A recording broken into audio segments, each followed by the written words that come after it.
Hi, everybody. I would like to speak today about the interesting thing about quadratic equations or quadratic expressions.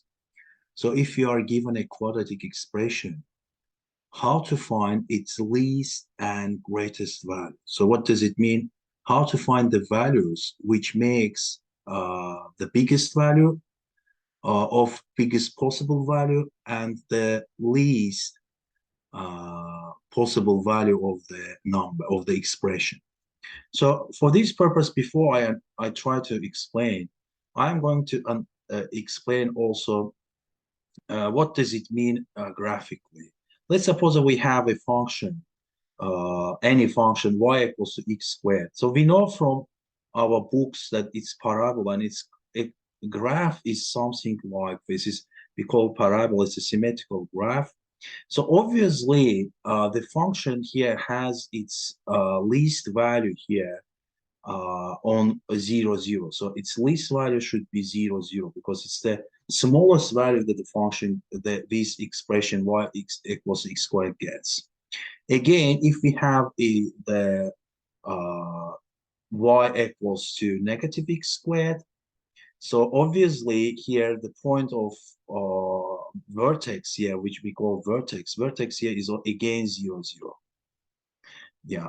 But what happens if we have the expressions like, for example, a squared minus 4a plus 3? So how to find the mean value or the mix, how to find the smallest and the biggest numbers here, or least or greatest values here. So I'm going to demonstrate again on a graph on the function itself. So let's suppose we have a function, any function, any quadratic function, a x squared plus bx plus c. So this is the quadratic expression. We know that we can rewrite it as, from completing the square case, we write it as a times x minus m squared plus n. So this is kind of the another expressing of this expression, of this quadratic expression.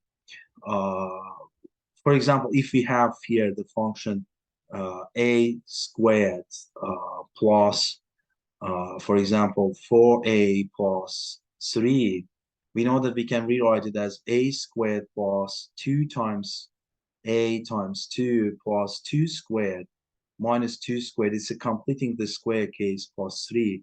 So it's going to be a plus 2 squared. This is the formula, expansion of the bracket, a plus 2 squared minus 4 plus 3 is minus 1. So obviously, if we compare these two uh, expressions, we can see that here m is equal to negative 2 and n is equal to negative 1.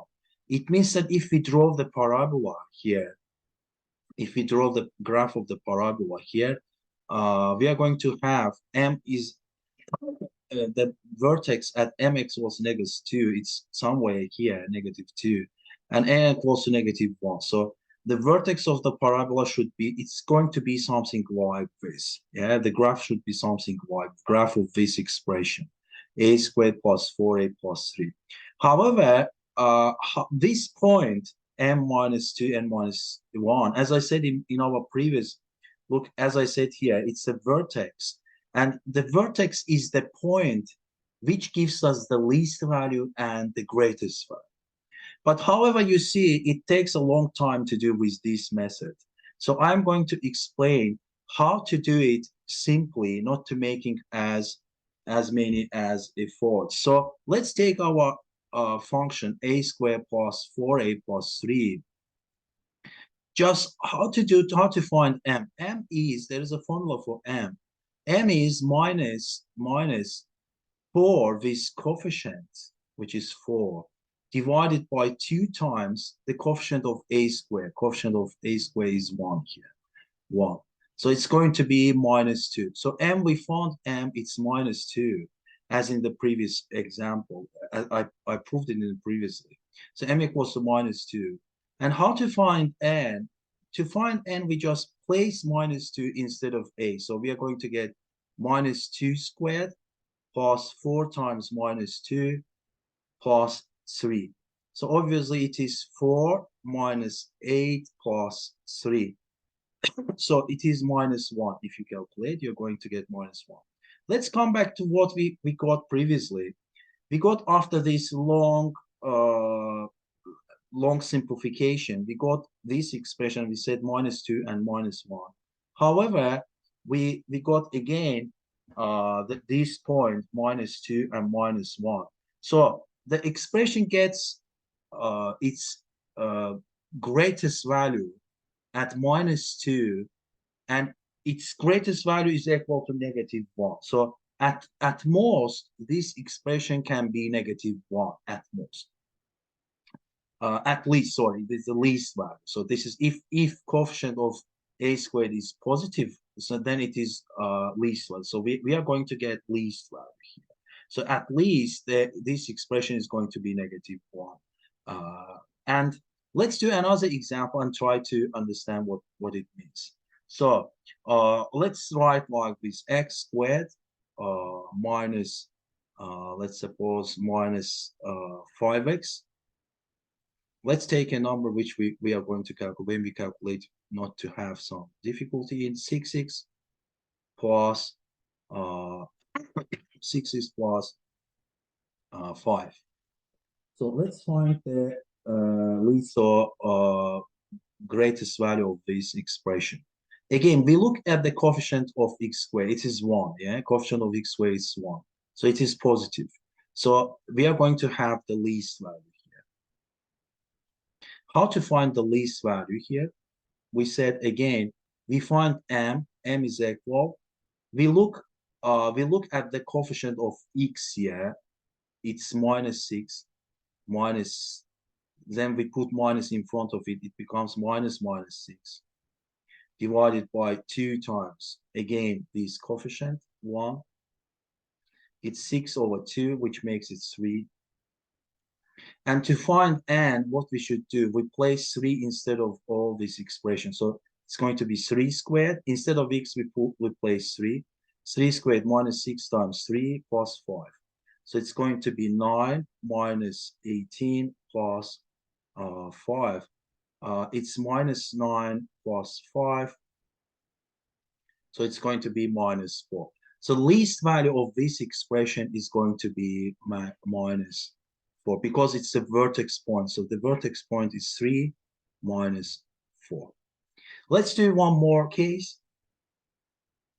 In this case, let's write something like this: 2x squared minus 8x plus, for example, 3. Let's write this, fine, for this quadratic expression. Again, m equals minus 8, you see, coefficient of x, minus 8 divided by 2 times coefficient of x squared, 2 times 2. So it's going to be 8 out of 4 is 2. So m is 2. If we continue, we are going to get 2 times 2 squared minus 8 times 2 plus 3. This is our n. This is the least value again, the least value. So it's going to be 2 times 2 times 4 minus 16 plus 3. So 8 minus 16, 8 minus 16 plus 3. It's going to be how much? Minus 8 plus 3 is minus 5. So the least value here is going to be minus 5. And the vertex is 2 minus 5, 0.2 minus 5. Okay, and in general form, if you are looking at the general form, ax squared plus bx plus c, this is the general form of quadratic expression. So m is equal minus b divided by 2a. Do not forget this minus. And n is equal this value we place is here and here. And we could calculate the expression. We get the least value or greatest value or least value for this expression. Again, if a is positive, number, we get greatest value, least value. Okay, least value. And if A is negative, we get the greatest value. Wow. I hope it was clear to you. It was useful because most of the tests use this in attested tests in SAT. IGCSE also use it, by the way. So I wish you good luck and do not forget to watch our next videos also.